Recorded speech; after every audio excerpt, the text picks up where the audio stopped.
अभी एक आर्टिकल मैं पढ़ रहा था हार्वर्ड बिजनेस रिव्यू का अबाउट द फैमिली बिजनेस, और ये मैंने सोचा कि इस पर लाजमी वीडियो बनाई जाए। और ये हर घर का, हर अगले घर का इशू है कि अक्सर ऐसा होता है कि फैमिली बिजनेस जो एक जनरेशन ने क्रिएट किया वो नेक्स्ट जनरेशन में ट्रांसफ़र ही नहीं होता।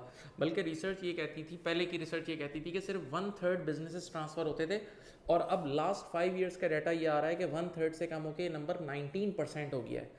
उसके पीछे बहुत सारी वजूहत हैं। एक वजह तो सॉरी के साथ ये जो अब नई जनरेशन जो मिलेनियल्स और ये जो जनरेशन अल्फ़ा, इनके अंदर एक अजीब मसला है, एक एटीट्यूड है। ये कहते हैं कि हम अपने अब्बा अब्बा का काम क्यों करें, हम अपना काम करेंगे, we want to be self dependent, हम इंडिपेंडेंट हैं, हम खुद होंगे।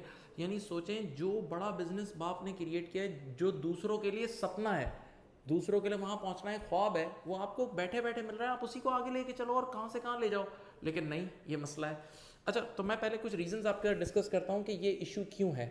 एक वजह तो ये है कि पेरेंट्स ये समझ रहे होते हैं, जो अपर जनरेशन है वो ये समझ रहे होती है कि यार ये हमारे बच्चे छोटे हैं, यार ये आहिस्ता आहिस्ता खुद ही बड़े होकर कर लेंगे, और हमारा बिजनेस ऑटो बिजनेस है और हमने इतना ज़बरदस्त बिजनेस सेट किया हुआ, यानी हम हैं तो क्या गम है। यानी वो यही समझते हैं और बच्चों को छोटा ही समझते हैं। देखिए, ये याद रहे कि पेरेंट्स की नज़र में बच्चे हमेशा छोटे ही होंगे। भाई 50 साल का बच्चा भी होगा तो बाप के लिए तो छोटा ही है ना, लेकिन अल्टीमेटली वो बड़ा हो रहा होता है और आपको उसको बिजनेस के लिए तैयार करना होता है, जो हकीकत है। एक और इशू ये है कि आपने उनको ऐसे डिपार्टमेंट्स में रखा हुआ है, यानी सीधी बात है, बिजनेस चलाने के लिए सीईओ लेवल पे लाने के लिए आपको स्ट्रेटजी लेवल के काम कराने हैं, स्ट्रेटेजिक लेवल की डिसीजन मेकिंग करानी है।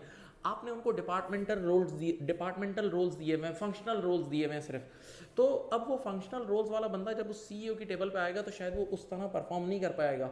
और यहाँ पे बच्चों के जहन में भी ये होता है कि यार हमारे नाम के आगे सिंघानिया और ये बड़ी फैमिली का हमारे अंदर वही ब्लड है, या हमारे डोर पे वो नाम लिखा हुआ है तो हम कर लेंगे, जबकि हकीकत में ऐसा नहीं है। एक और प्रॉब्लम क्या है, ज़रा गौर से सुनिएगा, अनविलिंगनेस, यानी बच्चे नहीं चाहते फैमिली बिजनेस में आना। क्यों नहीं चाहते, अब ये देखें सुने, क्योंकि फैमिली बिजनेस फैमिली से कनेक्टेड होता है। अगर आपने बिजनेस में कोई गलती की ना तो आपकी खिंचाई होगी डाइनिंग टेबल पे घर पे, तो और बच्चा डर रहा होता है यार मैं, मेरी पर्सनल लाइफ इफेक्ट हो जाएगी। तो ये एक बहुत बड़ा इशू है। एक और मसला ये है, अब जो मसला मैं बयान कर रहा हूँ वो है, खुद बड़े नहीं चाह रहे होते अपना पावर नीचे देना। चौधराहट, चौधराहट, ये हकीकत है। यानी वो कहते हैं ना, पैसा इज पावर, पैसा इज इक्वल टू पावर। तो वो अपनी कुर्सी देना ही नहीं चाह रहे होते नीचे।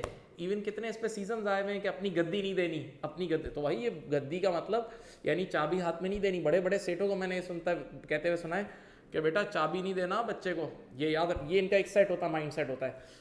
तो बल्कि यहाँ तक भी होता है, मैंने देखा है कि परदादा, मैंने खुद देखा है, परदादा पर पोते के लाइफ में वो इंटरफेयर कर रहा है, उसकी ज़िंदगी के अंदर मुदाखलत कर रहा है और उसके सारे डिसीजंस वो ले रहा है।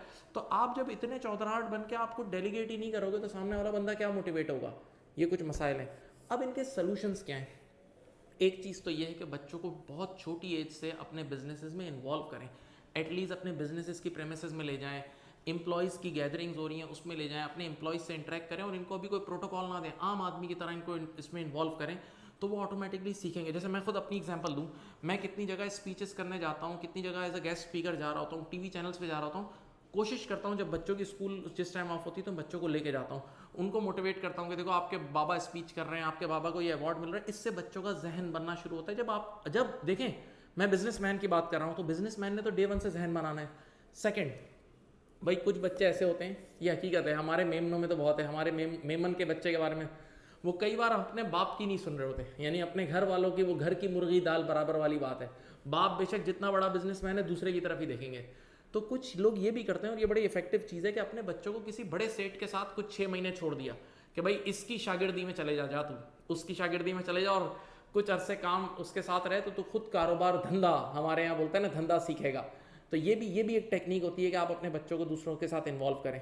एक और चीज़ होती है, वो ये है कि आपको जब भाई आपकी फैमिली बिजनेस की है ना, आप बिजनेसमैन लोग हो, तो आपकी डिस्कशन में बच्चों के साथ बिजनेस बहुत ज़्यादा इन्वॉल्व होना चाहिए। जैसे डाइनिंग टेबल पे बैठ के आप बिजनेस स्ट्रेटजीज डिस्कस कर रहे हो। जैसे मुझे सर सुबान अक्सर ये बात कहते हैं, इन्होंने कई सेशन में ही बोला है कि भाई अपने बच्चों को बिजनेस सिखाने की जरूरत नहीं, क्योंकि मैं और सर सुबान जब भी बैठे होते हैं, हम कई बार बिजनेस स्ट्रेटजीज डिस्कस कर रहे होते हैं, तो अब बच्चा सुन रहा होता है, तो बच्चों का मीटर उसी वक्त अपडेट हो रहा है, वो उस चीज़ को सीख रहा है, तो वो ऑटो सीख रहा है। अच्छा, एक बहुत बड़ी चीज़ जिसकी जो गलती पेरेंट्स ना करें, बहुत ज़रूरी चीज़ है, वो ये है कि भाई फैमिली बिजनेस फैमिली के जोड़ के साथ कनेक्टेड है। बात को समझें।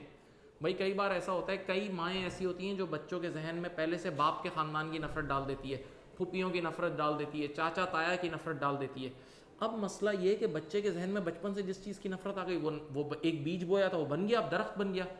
अब वो बाद में कंफर्टेबल ही नहीं होते उनके साथ काम करते हुए। मैंने खुद अपने कुछ फ्रेंड्स को देखा, बोलते हैं यार मैं उस फैक्ट्री के, मैं इसलिए अपने बिजनेस में नहीं आया क्योंकि मेरे चाचा और ताया उस फैक्ट्री में काम करते हैं। यानी ऐसा जहन बना हुआ होता है बच्चों का। तो ये एक बहुत बड़ा इशू होता है कि जिसकी वजह से इसी तरह कई बार मैं सेम फैमिली की बात करता हूँ, एक ही घर की, छोटे बच्चे भाई बहन भी आपस में लड़ रहे होते हैं और उनके अंदर भी एक जेलसी क्रिएट हो जाती है, तो माँ बाप को उसको भी कंट्रोल करना होता है। यानी यहाँ तक कि अगर आप गिफ्ट्स लेकर आएँ या आप कोई फॉरेन ट्रिप्स पे ले जा रहे हैं तो इक्वालिटी करें और बच्चों की इस मोहब्बत का ख्याल रखें, वरना ये अल्टीमेटली आपके बिजनेस को डैमेज करेगी। यहाँ मैं एक और मसला डिस्कस करता हूँ, वैसे ये विरासत से रिलेटेड है, मुझे इस पर वीडियोज़ अलग बनानी थी, लेकिन मैं यहाँ थोड़ी सी हाईलाइटिंग करता हूँ। देखें कई बार ऐसा होता है कि एक आदमी के 4 बच्चे, तो जो बड़ा बच्चा होता है ना वो जल्दी जवान होता है, तो वो बाप के साथ लग जाता है काम पे। जब वो बाप के साथ लग जाता है तो वो ऑलमोस्ट पूरा बिजनेस समझ जाता है और उसने अपनी ज़िंदगी का टाइम भी लगाया है। तो कुछ सालों बाद जब बाप की डेथ होती है ना, तो वो ये क्लेम करता है ये बिजनेस तो मेरा है क्योंकि मैंने टाइम लगाया है, और कुछ हद तक उसकी बात सही भी है। लेकिन दूसरे एंगल से बाकी 3 भाइयों को देखें तो उन बेचारों का भी बिजनेस की इक्विटी में, बिजनेस के नाम में तो उनका भी हिस्सा है। तो अक्सर ये मसाइल होते हैं। तो इस पर बहरहाल लिखत पढ़त और जो ऊपर के सीनियर्स हैं, बाप दादा, उनकी तरफ से डायरेक्शंस डिफाइंड होने चाहिए, हर चीज़ पहले से तय हुई हो। ये बहुत अहम बात है। अगर ये चीज़ें तय नहीं हुई होंगी तो अल्टीमेटली बाद में कॉन्फ्लिक्ट होगा। अच्छा, मैंने ऐसे भी इदारे देखे हैं जिसमें इतना अनफेयरनेस है कि भाई एक फैक्ट्री चल रही है, एक फैक्ट्री में से सब भाइयों के बच्चों की फीसेस भी जा रही हैं, सब भाइयों के बच्चों की फॉरेन ट्रिप्स भी जा रही हैं। अब ज़रा सोचो, एक भाई के हैं 5 बच्चे और एक के बेचारे का 1 बच्चा है, तो जिसके 5 बच्चे हैं वो 5 बच्चों की फीस निकाल रहा है फैक्ट्री से, और जिसका 1 बच्चा है वो 1 बच्चे की निकाल रहा है। तो ये तो अनफेयर डिस्ट्रीब्यूशन हुई। यानी पहले ये सारे खर्चे लेस करके एंड में जो नेट प्रॉफिट आता है वो इक्वली बढ़ जाता है। तो दिस इज अनफेयर। तो ये ऊपर से डायरेक्शन सेट करने वालों की, यानी पेरेंट्स की रिस्पॉन्सिबिलिटी को पहले से इस चीज़ को मैनेज करें। अच्छा, एक और पॉइंट बहुत अहम है, मेक अ फ्यूचर प्लान। भाई कई बार कुछ लोग बिजनेस इसलिए बना रहे होते हैं कि एक पॉइंट पर आके बिजनेस को बेच देंगे, चलता हुआ बिजनेस बेच देंगे। तो अगर आपकी नीयत ये है ना कि आपने चलता हुआ बिजनेस बेचना है, तो अब इस बिजनेस में अपने बच्चों का टाइम वेस्ट नहीं करें। अब आपकी फैमिली का स्ट्रक्चर क्या होगा, जब आप चलता हुआ बिजनेस बेचोगे तो आपके पास करोड़ों अरबों रुपए आएंगे, तो आपको अब रियल एस्टेट में इन्वेस्ट करना होगा, स्टॉक्स में। तो अब आप अपने बच्चों को पोर्टफोलियो मैनेजमेंट सिखाएं, ये बेनिफिशियल है। इसी तरह एक उस HBR के आर्टिकल में बड़ी अच्छी एडवाइस थी कि जो बड़े खानदान होते हैं, चाचा ताया, कुछ बड़ी बड़ी फैमिलीज भी होती हैं और बड़े बिजनेसमैन होते हैं, तो वो एक फैमिली काउंसिल भी बनाएं और फैमिली काउंसिल के जरिए वो पूरे खानदान को रेगुलेट करें और हर नस्ल, जो नई नस्ल है, उसको सिखाएं। क्योंकि देखें, ज़रूरी नहीं है कि हर बच्चा बिजनेस में आए, ये बात याद रहे। हर बच्चा बिजनेस में एक्टिवली इन्वॉल्व हो, ये ज़रूरी नहीं है।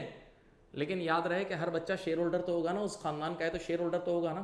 तो शेयर होल्डर को भी कुछ हद तक बिजनेस की नॉलेज तो होनी चाहिए ताकि वो सही तरह सपोर्ट कर सके बाकी लोगों की डिसीजन मेकिंग में।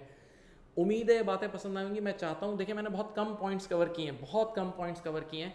आप लोग इसमें एक्टिव कंट्रीब्यूशन करें, कमेंट्स करें, तो हो सकता है मैं इस पर एक नई वीडियो भी बनाऊं। और मेरे चैनल को ज़रूर सब्सक्राइब करें और फॉलो करें। अपना बहुत ख्याल रखिएगा। अल्लाह हाफ़िज़।